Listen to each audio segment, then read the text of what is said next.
Everyone, बहुत बहुत स्वागत है दोस्तों एक बार फिर से आप सभी को यूर स्टडी क्लास में। दोस्तों आज की वीडियो क्लास 10th के बच्चों के लिए काफ़ी महत्वपूर्ण है। देख सकते हैं आज की इस वीडियो में 2024 का मॉडल पेपर गृह विज्ञान का, यदि आपका भी बोर्ड एग्जाम 2024 में देना है तो सेम टू सेम ऐसा ही आपका भी आएगा पेपर 2024 का।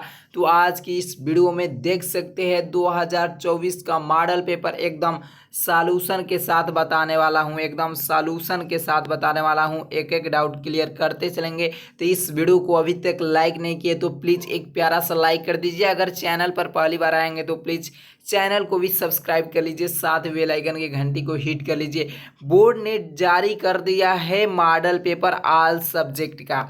ऐसे ही ऑल सब्जेक्ट का आप वीडियो देखना चाहते थे इस चैनल को अभी अभी सब्सक्राइब कर लो, क्योंकि ऑल सब्जेक्ट का सॉल्यूशन के साथ ऑल टू ऑल सब्जेक्ट आने वाला है मॉडल पेपर। ठीक है, तो आज की इस वीडियो में गृह विज्ञान का मॉडल पेपर लेकर आ गए हैं 2024 का, एकदम रियल पेपर है। ठीक है, एकदम यह रियल पेपर है 2024 का। ठीक, तो देख सकते हैं कि यह गृह विज्ञान का प्रतिदर्श प्रश्न पत्र 2023-24 कक्षा 10 का है गृह विज्ञान। ठीक है, जो आपका समय मिलता है 3 घंटे 15 मिनट का समय मिलता है, और जो पूर्णांक होता है 70 नंबर का होता है। ठीक है, 70 नंबर का होता है और समय आपको 3 घंटे 15 मिनट मिलते हैं। यहाँ पर देख सकते हैं नोट में लिखा गया है कि प्रारंभ के 15 मिनट परीक्षार्थियों को प्रश्न पत्र पढ़ने के लिए निर्धारित है। इसमें जो आपका समय 3 घंटा 15 मिनट मिला है, इसमें से जो आपका ये 15 मिनट है उस प्रश्न 15 मिनट इस प्रश्न पत्र को पढ़ने के लिए निर्धारित किया गया है। ठीक है, अब यहाँ पर देख सकते हैं निर्देश में, मेरे दोस्त निर्देश को पढ़ना सबसे पहले ज़रूरी है, क्योंकि निर्देश पढ़ने से हमको ये पता चलता है कि एग्जाम में हमको कौन सी गलती नहीं करना है। ठीक है, तो इसलिए निर्देश को पढ़ा कीजिए। ठीक है, तो देख सकते हैं निर्देश में लिखा गया है कि सभी प्रश्न अनिवार्य है, यानी आपको सभी प्रश्नों को हल करना अनिवार्य है। यहाँ पर देख सकते हैं कि इस प्रश्न पत्र के 2 खंड अ तथा ब है। इस प्रश्न पत्र के 2 खंड अ और ब है। खंड अ में 1 से 20 तक बहुविकल्पीय प्रश्न है, जिनका उत्तर आपको OMR शीट पत्रक पर देने हैं। OMR शीट जब आप बोर्ड एग्जाम देने जाएंगे तो आपको एक OMR शीट मिलेगा।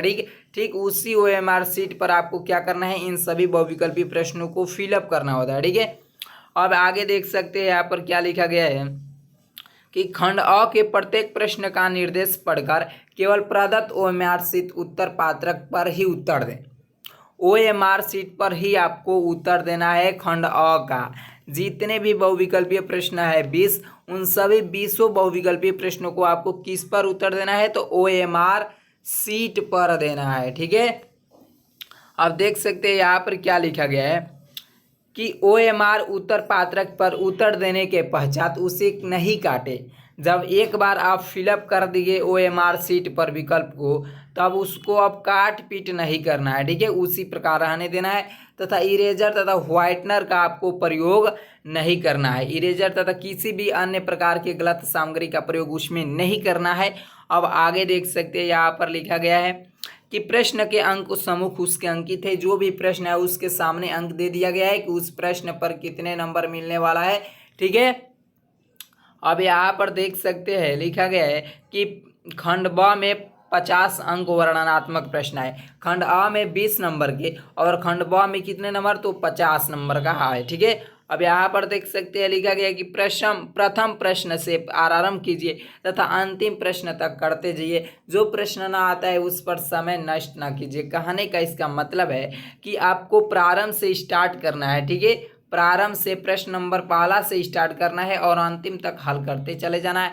जो भी प्रश्न नहीं आ रहा है मेरे दोस्त, उस पर समय आपको नष्ट नहीं करना है, समय को आपको उसमें बचत करना है, समय को व्यर्थ नहीं करना है। ठीक है, उसी को यहाँ पर दर्शा रहा है।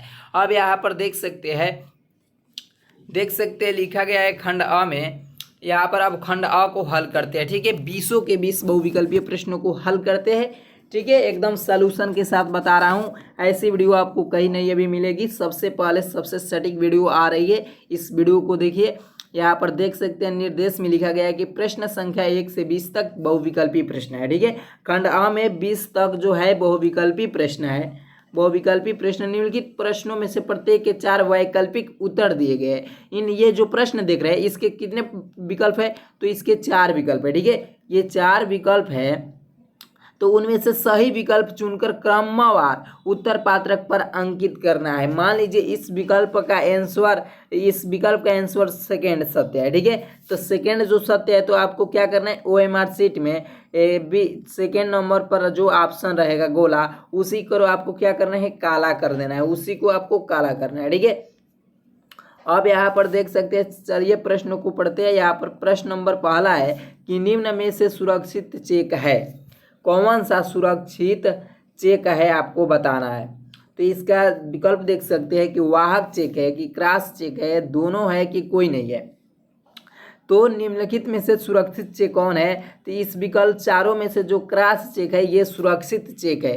तो इसका राइट आंसर क्या हो जाएगा मेरे दोस्त, तो बी नंबर इसका राइट आंसर हो जाएगा, यानी सेकेंड नंबर क्रॉस चेक इसका राइट आंसर हो जाएगा। ठीक है, अब 2 नंबर प्रश्न देख सकते हैं कि रोगी को ले जाने के लिए प्रयोग करना चाहिए।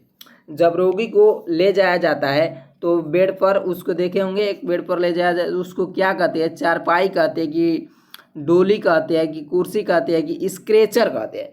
तो दोस्तों रोगी को जो ले जाया जाता है उस आप सभी देखे होंगे, लेकिन उसका आपको नाम नहीं पता है, तो उसका नाम आप देख सकते हैं कि स्क्रेचर है। क्या है, तो उसको स्क्रेचर कहते हैं। ठीक है, स्क्रेचर कहते हैं। तो इसका राइट आंसर क्या हो जाएगा, यानी 4th नंबर सत्य हो जाएगा कि रोगी को ले जाने के लिए जो हम प्रयोग करते हैं उस स्क्रेचर कहते हैं। ठीक है, उसका नाम स्क्रेचर है। ठीक है, अब अगला प्रश्न 3 नंबर पर देख सकते हैं। 3 नंबर है कि अशुद्ध जल से होने वाला रोग है। अशुद्ध जल पीने से कौन सा रोग होता है, पोलियो रोग होता है, कि पेचिस होता है, कि हैजा होता है, कि सभी होता है। तो एक तपेदिक रोग है, तपेदिक रोग जो है वो भी क्या होता है, रोगी अशुद्ध जल से रोग होता है। ठीक है, अशुद्ध जल पीने से वो भी रोग होता है, वो तपेदिक। इस विकल्प में तपेदिक नहीं है, और ये भी रोग होता है पोलियो। तो इसका राइट आंसर देख सकते हैं क्या हो जाएगा, तो पोलियो हो जाएगा। ठीक है, पोलियो हो जाएगा। एक और होता है तपेदिक। ठीक है, इन दोनों को नाम याद रख लीजिए, तपेदिक एक रोग है और पोलियो, ये दोनों रोग है जो अशुद्ध जल से होते हैं। ठीक है, तो इसका राइट आंसर क्या हो जाएगा, तो पोलियो हो जाएगा। 1st number is the right answer. ठीक है, अब देख सकते हैं यहाँ पर 4 नंबर है कि वॉशिंग मशीन से बचत होती है। दोस्तों वॉशिंग मशीन से क्या बचत होती है, समय की बचत होती है, कि श्रम की बचत होती है, सर्फ की बचत होती है, कि सभी की। तो देखो वॉशिंग मशीन से सभी की बचत होती है, समय की बचत होती है, श्रम की बचत होती है, सर्फ की बचत होती है, पानी की बचत होती है। ठीक है, बिजली की बचत होती है। तो क्या कहेंगे यहाँ पर, सभी इसका राइट आंसर का हो जाएगा, यानी 4th नंबर में जो है सभी की, तो इसका राइट आंसर सभी हो जाएगा। ठीक है, 4th number is the right answer. अब 4 नंबर देख सकते हैं यहाँ पर, 5 नंबर कि ठंडे स्पंज में क्या प्रयोग करना चाहिए। ठंडे स्पंज में क्या प्रयोग करना चाहिए, बर्फ का पानी प्रयोग करना चाहिए, बर्फ प्रयोग करना चाहिए, ताज़ा पानी प्रयोग करना चाहिए, घुली हुई बर्फ का पानी प्रयोग करना चाहिए। तो इसका जो राइट आंसर हो जाएगा, इसका राइट आंसर घुली हुई बर्फ का पानी हो जाएगा। ठंडे स्पंज में प्रयोग करना चाहिए घुली हुई बर्फ का पानी। ठीक है, तो इसका राइट आंसर क्या हो जाएगा, घुली हुई बर्फ की पानी। अब आगे बात करते हैं, यहाँ पर देख सकते हैं 6 नंबर है कि वाटर फिल्टर में कोष्ठ होते हैं। वाटर फिल्टर में कितने कोष्ठ होते हैं, इसका कमेंट आप कमेंट बॉक्स में राइट आंसर छाप दीजिए। ठीक है, आप देख सकते हैं यहाँ पर अगला प्रश्न है 7 नंबर कि मोतीझरा का संप्राप्ति काल है। मोतीझरा का संप्राप्ति काल है 7 से 21 दिन, कि 2 से 3 दिन, कि 4 से 6 दिन, की कोई नहीं। तो मोतीझरा का संप्राप्ति काल जो होता है वो 10 दिन से लेकर 12 दिन तक होता है, 10 से 12। तो इस विकल्प में 10 से 12 नहीं है, तो इसमें से राइट आंसर क्या हो जाएगा, तो इसका राइट आंसर करेंगे कोई नहीं हो जाएगा। ठीक है, तो इसका राइट आंसर कोई नहीं। तो समझ लीजिए कि मोतीझरा का संप्राप्ति काल जो होता है वो कितने दिन होता है, तो 10 से 12 दिन।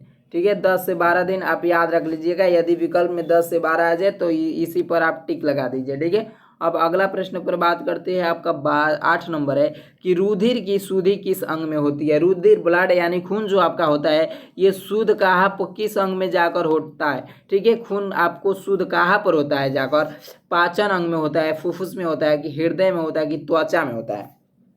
तो जो रुधिर यानी रक्त है वो क्या है वो शुद्ध कहाँ पर होता है, तो हृदय में होता है। ठीक है, हृदय में जाता है जो आपका ब्लड, वहाँ से आपको खून शुद्ध होकर अंगों में फैलता है। ठीक है, तो यहाँ पर हृदय से आपका क्या होता है, रक्त शुद्ध होता है। तो इसका राइट आंसर सेकंड नंबर हो जाएगा हृदय। ठीक है, और बात करते हैं प्रश्न नंबर 9 पर। ठीक है, 9 नंबर देख सकते हैं कि भोपाल दुर्घटना किसका उदाहरण है। भोपाल दुर्घटना किसका उदाहरण है, वायु प्रदूषण, जन प्रदूषण, ध्वनि प्रदूषण, रेडियोधर्मी प्रदूषण। तो इसका राइट आंसर क्या हो जाएगा, जो भोपाल में दुर्घटना होती है, भोपाल दुर्घटना, वो वायु प्रदूषण इसका राइट उदाहरण है, वायु प्रदूषण इसका उदाहरण हो जाएगा। ठीक है, तो इसका राइट आंसर फर्स्ट नंबर हो जाएगा वायु प्रदूषण। ठीक है, तो इसका राइट आंसर क्या हो जाएगा, वायु प्रदूषण, यानी फर्स्ट नंबर इसका राइट आंसर हो जाएगा।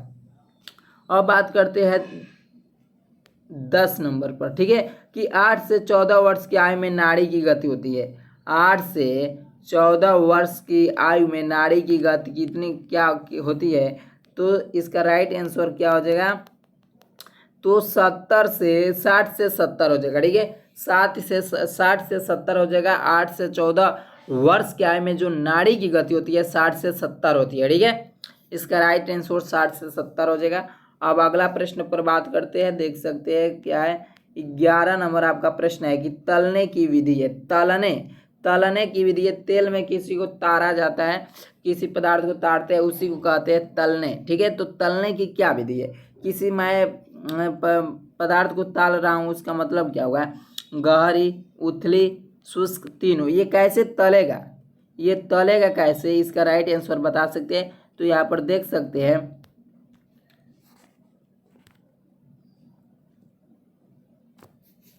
ठीक है, तो गहरी, जब डूबी हुई जो भी पदार्थ रहेगा वो तेल में जब तक डूबी रहेगा तभी वो तलेगा। ठीक है, तो क्या हो जाएगा, डूबी हुई, यानी डूबी हुई यहाँ पर नहीं लिखा है, डूबी हुई का मतलब क्या हुआ, गहरी, यानी गहरी तेल में, तेल के जब नीचे रहेगा, तेल के जब नीचे तभी वही कोई भी पदार्थ क्या होगा, तलेगा तेल में। ठीक है, तो इसी को क्या हो जाएगा, गहरी। तो इसका राइट आंसर क्या हो जाएगा मेरे दोस्त, तो गहरी हो जाएगा। तलने की विधि गहरी, मतलब जब तेल के अंदर रहेगा तभी कोई भी पदार्थ तेल में तलेगा। ठीक है, तो इसका राइट आंसर गहरी हो जाएगा, यानी फर्स्ट नंबर हो जाएगा। अब यहाँ पर देख सकते हैं 12 नंबर है कि प्याज की पुलिट्स किस पर बांधनी चाहिए। प्याज की पुलिट्स किस पर बांधनी चाहिए, मोच आने पर, चोट आने पर, फोड़े आने पर, सभी पर। तो प्याज की पुलिट्स बांधी जाती है, समझ लो एक भाषा में, फोड़े आने पर। ठीक है, क्या आने पर, फोड़े आने पर। जब फोड़ा पड़ जाता है ना, तो प्याज की पुलिट्स को बांधा जाता है। ठीक है, तो फोड़े आने पर प्याज की पुलिट्स को बांधा जाता है, मोच और चोट आने पर नहीं। तो इसका राइट आंसर थर्ड नंबर हो जाएगा, फोड़े आने पर। अब बात करते हैं प्रश्न नंबर 13 पर। अब प्रश्न नंबर 13 है कि प्राकृतिक असंतुलन से कौन सी आपदा हो जाती है। प्राकृतिक जब संतुलन से असंतुलन हो जाए तब कौन सी आपदा होती है, सूखा पड़ना,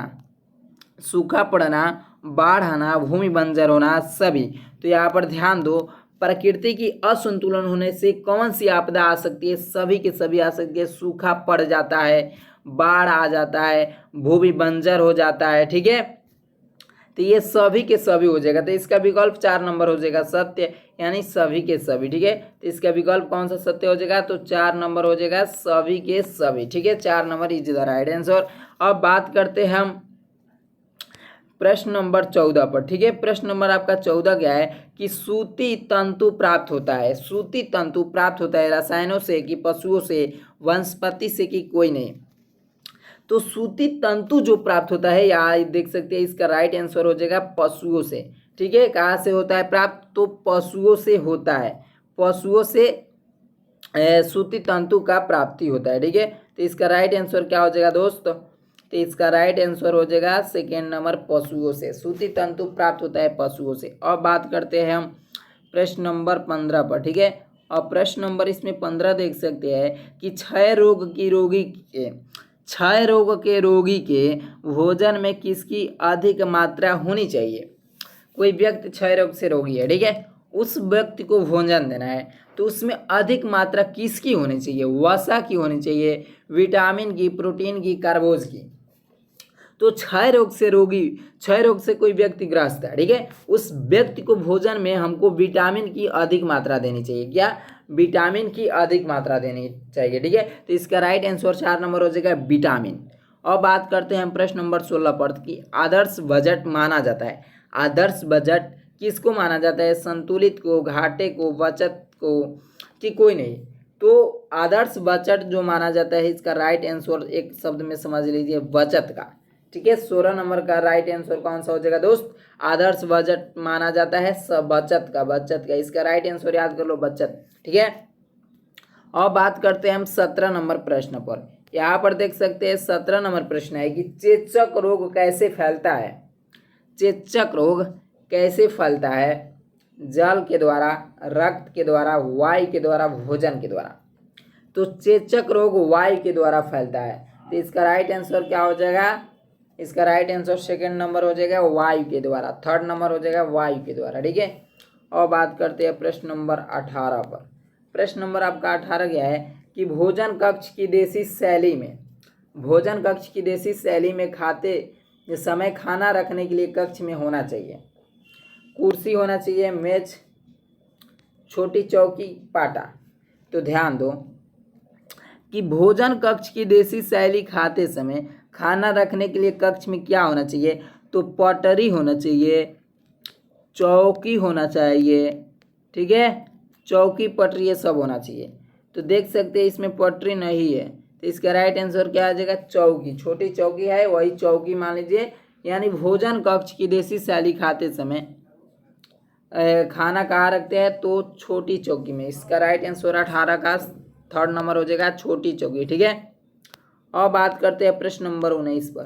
प्रश्न नंबर 19 आपका क्या है कि शरीर की बाह्य सतह पर पाए जाने वाले कंकाल को क्या कहते हैं?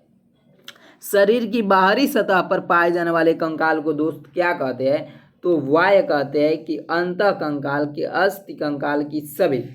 तो ध्यान दो कि शरीर की बाहरी सतह पर पाए जाने वाले कंकाल को बाहरी कंकाल कहते हैं। क्या कहते हैं? बाहरी कंकाल। बाह्य मीन क्या होता है? तो बाहरी होता है, बाह्य मीन बाहरी। ठीक है, तो इसका राइट आंसर फर्स्ट हो जाएगा वाय हो जाएगा। ठीक है, बाय हो जाएगा यानी बाहरी कंकाल। ठीक है, तो इसका राइट आंसर क्या हो जाएगा?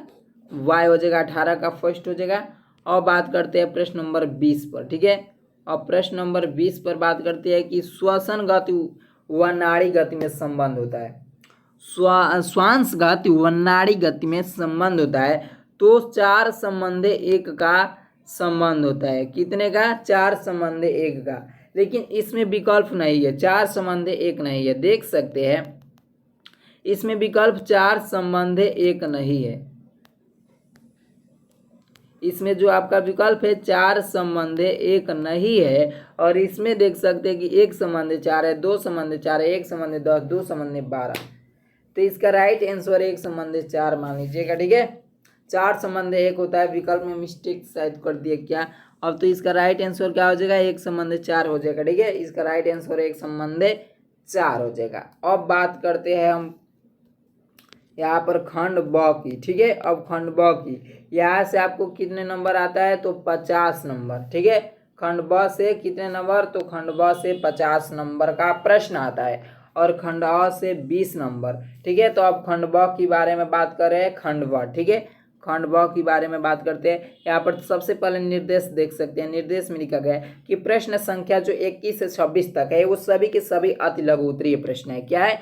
अति लघु उत्तरीय प्रश्न है। ठीक है, और प्रत्येक प्रश्न का उत्तर अधिकतम 25 अंक में, किसमें? 25 अंक, आप 25 शब्द में देना है। ठीक है, यहाँ पर देख सकते हैं कि 25 शब्द में अति लघु उत्तरीय ये प्रश्न है, तो कितने वर्ड में देंगे? 25 शब्द में देंगे। ठीक है, और देख सकते हैं इसमें क्या लिखा गया है कि 2 नंबर का एक प्रश्न है, और टोटल कितने अति लघु उत्तरीय में प्रश्न है? तो 6 प्रश्न है। यानी यहाँ से 12 नंबर प्राप्त होगा। 21 प्रश्न से 26 प्रश्न तक अति लघु ये प्रश्न कहलाते हैं, और ये 12 नंबर यहाँ से क्लियर होता है। चलिए पढ़ते हैं। प्रश्न नंबर पहला क्या है कि लचीले बजट से क्या तात्पर्य है? लचीले बजट से क्या तात्पर्य है? देखिए दोस्त, इन सभी का मैं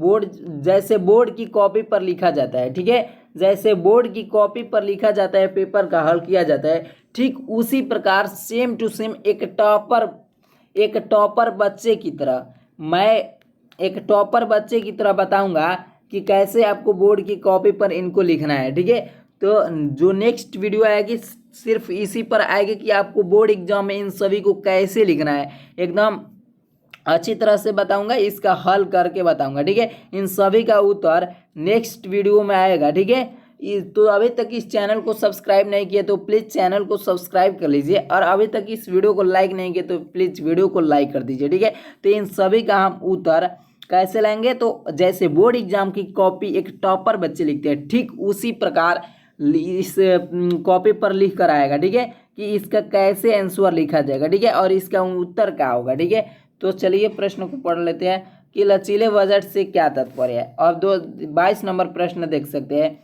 कि ओजोन परत का क्या महत्व है। ओजोन परत का क्या महत्व है। अब आपका प्रश्न 23 नंबर है कि नाप लेने की दो विधियों के नाम बताइए। नाप लेने की दो विधियों के नाम बताइए। अब 24 नंबर प्रश्न है कि मोच किसे कहते हैं। मोच किसे कहते हैं। अब प्रश्न है आपका 25 नंबर की खड़े होकर भोजन पकाने से क्या लाभ है। खड़े होकर भोजन पकाने से क्या लाभ है। ठंडी सेंक की विधियाँ बताइए। ठंडी सेंक की विधियाँ बताइए। अब बात करते हैं प्रश्न नंबर कितने पर, तो प्रश्न 26 तक हो गया। अब बात है निर्देश में यहाँ पर ध्यान दे दिया है कि 27 से 21 तक लघु उत्तरीय प्रश्न है। जितने भी 27 से लेकर 31 तक के प्रश्न है, ये सभी के प्रश्न क्या है, तो लघु उत्तरीय प्रश्न है। क्या है भाई मेरे दोस्त, तो लघु उत्तरीय प्रश्न है। ठीक है, और लघु उत्तरीय प्रश्न कितने वर्ड में लिखना है आपको, तो यहाँ पर देख सकते हैं कि 50 शब्दों में आपको लिखना है। 50 शब्द में लिखेंगे। एक प्रश्न आपको 4 नंबर का होगा, और ये कितने प्रश्न इसमें आएंगे, 5 प्रश्न आएंगे। टोटल यहाँ से 20 नंबर का आता है। ठीक है, लघु उत्तरीय प्रश्न से 20 नंबर का 5 प्रश्न, एक प्रश्न 4 नंबर का। ठीक है, अब चलिए प्रश्न को पढ़ लेते हैं कि प्रश्न क्या है। प्रश्न 27 नंबर है कि कार्बोहाइड्रेट एवं प्रोटीन पोषक तत्वों की सुरक्षा के उपाय लिखिए। कार्बोहाइड्रेट एवं प्रोटीन पोषक तत्वों की सुरक्षा के उपाय लिखिए। अब चलिए प्रश्न नंबर देख सकते हैं, अगला प्रश्न है 28 नंबर आपका प्रश्न है। यहाँ पर देख सकते हैं कि शरीर में जल के कार्य बताइए। शरीर में जल के कार्य बताइए। अब अगला प्रश्न है कि एक साइकिल का क्रय मूल्य 1600 रुपया है। यदि इसका विक्रय मूल्य 2000 रुपये है तो इसका लाभ प्रतिशत क्या होगा। तो इसका लाभ प्रतिशत क्या होगा। ठीक है, अब यहाँ पर देख सकते हैं आपका 30 नंबर है कि खपची का प्रयोग कब और क्यों किया जाता है। खपची का प्रयोग कब और क्यों किया जाता है। ठीक है, अगला प्रश्न 31 नंबर है कि भोजन पकाने के क्या उद्देश्य है, समझाइए। भोजन पकाने के क्या उद्देश्य है, समझाइए। इस सवाल को न्यूमेरिकल को हल कर देता हूँ। ठीक है, देख सकते हैं कह रहा है कि एक साइकिल का क्रय मूल्य दे दिया है। ठीक है, और विक्रय मूल्य दे दिया है, तो लाभ प्रतिशत सबसे पहले लाभ निकालेंगे। ठीक है, तो लाभ इजकल टू क्या होता है, विक्रय माइनस क्रय होता है। ठीक है, विक्रय माइनस क्रय होता है। विक्रय हमारा 2000 है और माइनस में 1600 कर देंगे क्रय मूल्य को। ठीक है, तो 2000 में 1600 कर देंगे, इजकल टू में हमको बचेगा कितना, 400। ठीक है, 400 हमको क्या होगा, लाभ हमको कितना प्राप्त हो गया, सॉरी देख सकते हैं यहाँ पर, तो लाभ कितना प्राप्त हो गया भाई, तो लाभ हमको 400 प्राप्त हो गया। ठीक है, अब लाभ प्रतिशत इजकल टू क्या होता है, लाभ प्रतिशत इजकल टू लाभ गुणे 100 और बट्टा में क्रय मूल्य होता है। ठीक है, लाभ गुणे 100 बट्टा में क्रय मूल्य, तो लाभ हमको आया, लाभ हमको कितना आया, तो लाभ हमको आया 400 और लाभ गुणे 100 कर दीजिए और बट्टा में क्रय मूल्य हमको कितना दिया है, तो 1600 दिया है। ठीक है, 2 से 2 कैंसिल कर देंगे। ठीक है, अब 4 से इसको 4 बार में कैंसिल कर देंगे। ठीक है, अब 100 हो गया, 100 में 4 से भाग कर देंगे यानी 25% इसका हो जाएगा। ठीक है, तो लाभ कितने प्रतिशत हो जाएगा, 25%। ठीक है, अब बात करते हैं हम, यहाँ पर देख सकते हैं निर्देश में लिखा गया है कि प्रश्न संख्या 32 से 34 तक दीर्घ उत्तरीय प्रश्न है। 32 और 33 में विकल्प दिए गए हैं। विकल्प दिए गए, इसका कहने का मतलब है कि अथवा में है, यानी 32 में 2 प्रश्न और 33 में 2 प्रश्न। 32 में 2, 33 में 2। अगर 32 में 2 दिया है तो उनमें से कितने आपको करना है, 1 को करना है। ठीक है, तो चलिए मैं प्रश्न आएगा तो समझा दूंगा कि क्या कर रहा है।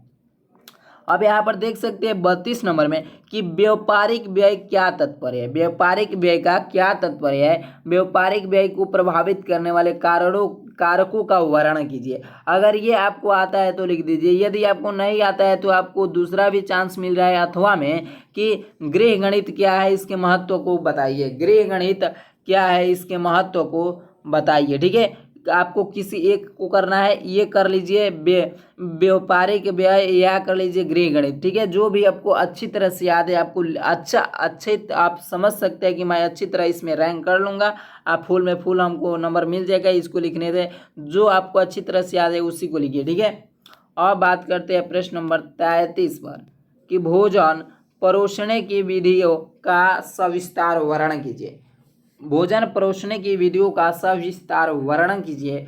अथवा में भी दे दिया है कि रोगी का आहार तैयार करते समय किन किन बातों पर ध्यान आवश्यक है समझाइए। ठीक है, यदि आपको ये आता है भोजन परोसने की विधियों का सविस्तार वर्णन कीजिए तो उसके ही लिख दीजिए, अथवा आपको ये आता है तो ये लिख दीजिए। ठीक है, कोई एक ही आपको लिखना है, ये नहीं कि आपको दोनों आता है तो दोनों लिख दीजिएगा। समय का बर्बादी प्लस में आपका जो नंबर होगा वो कट जाएगा, एक भी अधिक नंबर नहीं मिलेगा, बट आप माइनस में ही जा सकते हैं। ठीक है, तो आपको जितना कह रहा है उतना ही कर कीजिए, ये नहीं कि आपको ये कह रहा है करने को आपको दोनों आ रहा है तो दोनों कर दीजिए, ऐसा कोई मतलब नहीं है। आपका माइनस में नंबर हो जाएगा और आपका समय तो समय व्यर्थ ही होगा। अब देख सकते हैं यहाँ पर अंतिम प्रश्न है 34 नंबर। 34 प्रश्न टोटल आते हैं। ठीक है, कितने प्रश्न? 34 प्रश्न टोटल आते हैं। अब कह रहा है कि घर में सिलाई करने से गृहिणी को क्या लाभ होता है।